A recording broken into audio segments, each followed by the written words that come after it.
Hello students, तो हम अपने लेक्चर को स्टार्ट करते हैं। लास्ट लेक्चर में हमने रेस्पिरेटरी सिस्टम के बारे में पढ़ा था और किस तरीके से हमारे अंदर खाना जाता है और उसकी पूरी प्रोसेस पढ़ी थी कि कौन कौन से एंजाइम उसका यूज करते हैं, किस तरीके से कौन सा एंजाइम वर्क करता है। ये सारी चीजें हम वहां पर पढ़ चुके हैं। ये सारा पोषण का वाला पार्ट हम यहाँ पर पढ़ चुके हैं।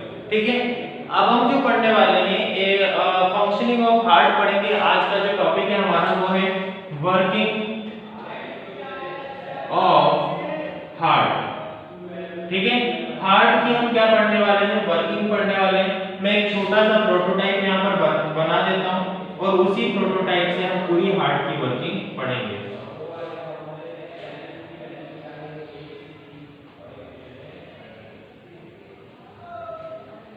यहाँ पर मैं सिंपली हार्ट में जो चेंबर्स होते हैं वो बना रहा हूँ। उन चेंबर्स से क्या होता है, कहां से ब्लड एंटर होता है, ये सारी चीजें हम यहाँ पर अभी पढ़ेंगे।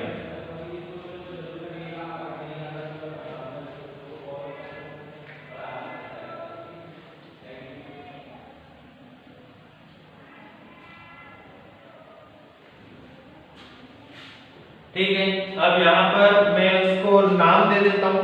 क्या क्या नाम है इसके, ये हो जाएगा हमारा राइट एट्रियम, ये हो जाएगा हमारा राइट वेंट्रिकल। ठीक है, ये हो जाएगा हमारा लेफ्ट एट्रियम और ये लेफ्ट वेंट्रिकल। ठीक है, कुछ कुछ बुक्स में एट्रिया भी दिया हुआ है तो आप एट्रिया भी वहां पर लिख सकते हो। ठीक है, अगर हम इसको हिंदी में लिखें तो मैं इसको थोड़ा व्यवस्थित लिख के हिंदी में लिख देता हूं।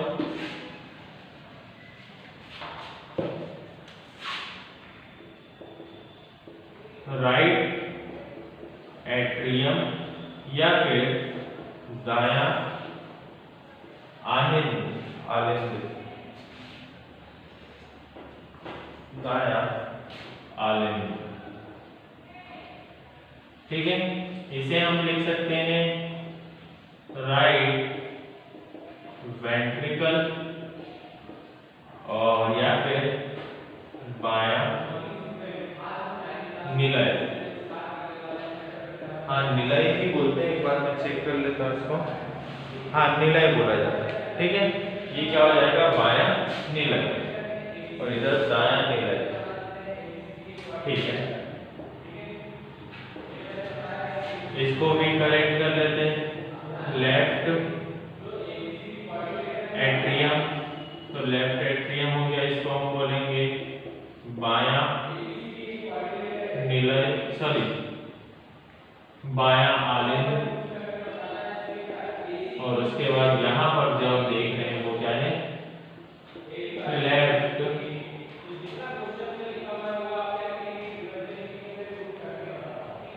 वेंट्रिकल।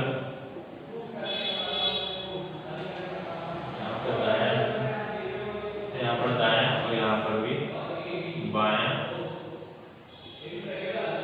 निलय। आया समझ में? यहाँ पर हमने दोनों के नाम दे दिए हैं, दायां आलिंद और दायां निलय, और इधर साइड बायां आलिंद और बायां निलय। ठीक है, अब एक बार मैं आपको बता देता हूँ फंक्शनिंग ऑफ हार्ट। यहाँ पर हम पूरी समझ रहे हैं और मैं पूरे तरीके से बताऊंगा कैसे फंक्शनिंग ऑफ हार्ट होती है, किस तरीके से हार्ट हमारा पंप करता है। ठीक है, लेकिन मैं ये रिकमेंड करूंगा, पहले इंग्लिश मीडियम वाले जितने भी हैं वो 106 पेज नंबर निकालना और उसमें एक टॉपिक दिया हुआ है ऊपर, आवर पंप द हार्ट, ये वाला पूरा पैराग्राफ पढ़ना। ठीक है, हिंदी मीडियम वाले पेज नंबर 117 निकालना, 117, उसमें दिया हुआ है हमारा पंप हृदय। तो ये वाला पूरा पैराग्राफ पढ़ना, उसके बाद में यहाँ पर जो समझा रहा हूँ वो देखना। ठीक है, तो अभी तो आपने नहीं पढ़ा होगा तो एक बार अभी जाकर पढ़ लीजिए, उसके बाद में यहाँ पर जो देख रहा हूँ वो ज्यादा अच्छे से समझ में आएगा। ठीक है, उस पैराग्राफ को ध्यान से पढ़ना। अब हम आते हैं हम यहाँ पर वर्किंग पे, हमारे हार्ट की वर्किंग क्या होती है। 4 चैम्बर्स होते हैं हार्ट में, right atrium, left atrium, right ventricle और लेफ्ट वेंट्रिकल। दायां आलिंद, बायां आलिंद, दायां ठीक है। यहाँ पर बीच में मैंने ये कुछ बनाया हुआ है, तो ये सिंपली वॉल्स है, ठीक है। वॉल्व है जो कि क्या करेंगे, ब्लड के इनलेट और आउटलेट को कंट्रोल करेंगे। ब्लड कहाँ से अंदर आ रहा है, बाहर ना जा पाए, ये सारी चीजों को कंट्रोल कौन करेंगे, वॉल्व कंट्रोल करेंगे, ठीक है।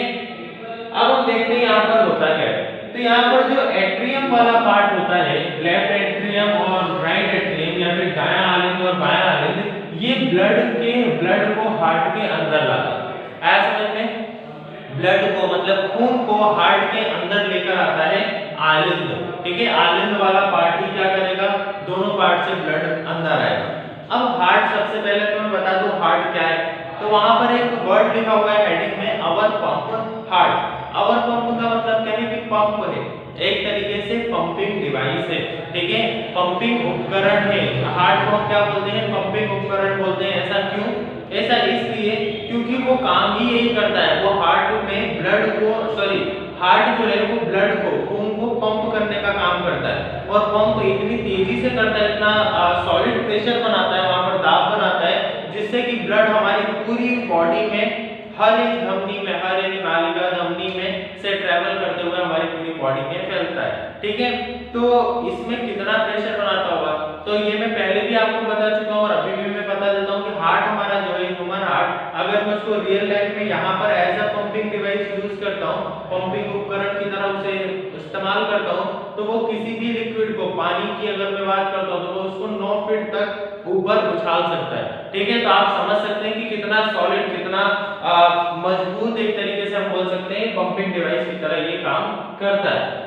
अब क्या होता है यहाँ पर, तो देखो सबसे पहले राइट एट्रियम और लेफ्ट एट्रियम में ब्लड एंटर करता है, ठीक है। यहाँ पर क्या दिया हुआ है, वॉल्व दिया हुआ है। जैसे जैसे ब्लड आता जाता है, ब्लड बहुत गाढ़ा होता है, तो ब्लड जैसे ही एंटर होता है, तो ये वॉल्व क्या होते हैं, कुछ इस तरीके के होते हैं, मतलब टिप टू टिप यहाँ पर इस तरीके के वॉल्व वहां पर होंगे।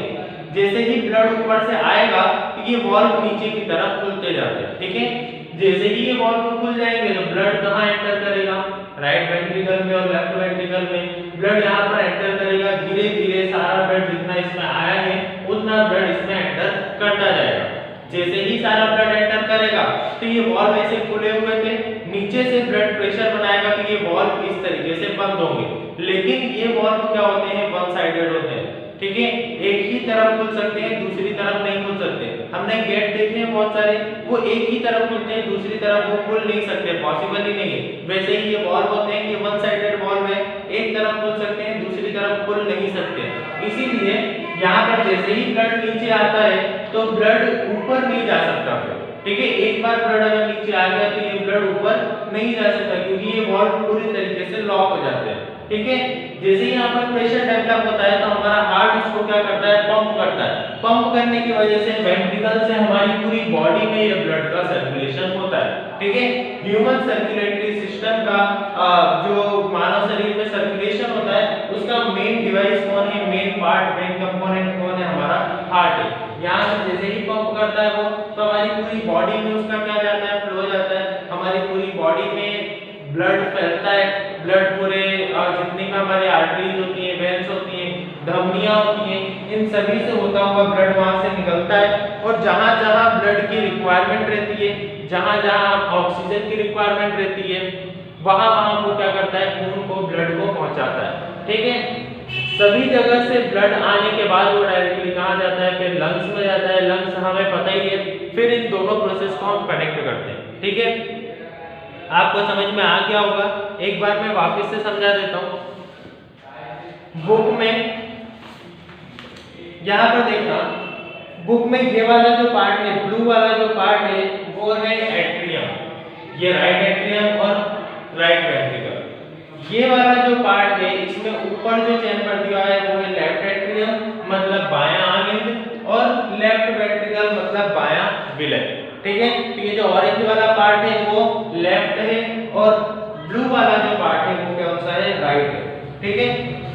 अब हम इसकी होल प्रोसेस देखते हैं, लंग्स को कनेक्ट करते हुए देखते हैं कि पूरी प्रोसेस में होता क्या है, स्टार्टिंग से लास्ट तक। अब यहाँ पर एक क्वेश्चन ये भी आता है कि डीऑक्सीजनेटेड और ऑक्सीजनेटेड, पहले तो मैं पूरी प्रोसेस बता देता हूँ, फिर मैं आपको वो क्वेश्चन डिस्क्राइब करूंगा कि किस टाइप का क्वेश्चन है वो, ठीक है। प्रोसेस ये है कि सबसे पहले कल मैंने आपको बताया था कि लंग्स में क्या होता है, लंग्स में डीऑक्सीजनेटेड ब्लड रहता है। वो ब्लड क्या करता है, जैसे ही हम इनहेल करते हैं एयर को, तो वो एयर ब्लड के साथ मिलती है, ब्लड के साथ मिलने के बाद वो क्या जाती है, पूरी बॉडी में जाती है, पूरी बॉडी से लेकर वापस से हमारे लंग्स में आती है। तो इस तरीके से ये प्रोसेस भी ऐसी होती है, पूरी प्रोसेस ध्यान से समझना। अब यहाँ पर ये जो राइट वाला पार्ट है ये पूरा रिस्पॉन्सिबल है किसके लिए, डीऑक्सीजनेटेड ब्लड के लिए, डीऑक्सीजनेटेड ब्लड, ठीक है। लेफ्ट वाला पार्ट जो है ये पूरा किसके लिए है, ऑक्सीजनेटेड ब्लड, ऑक्सीजनेटेड ब्लड।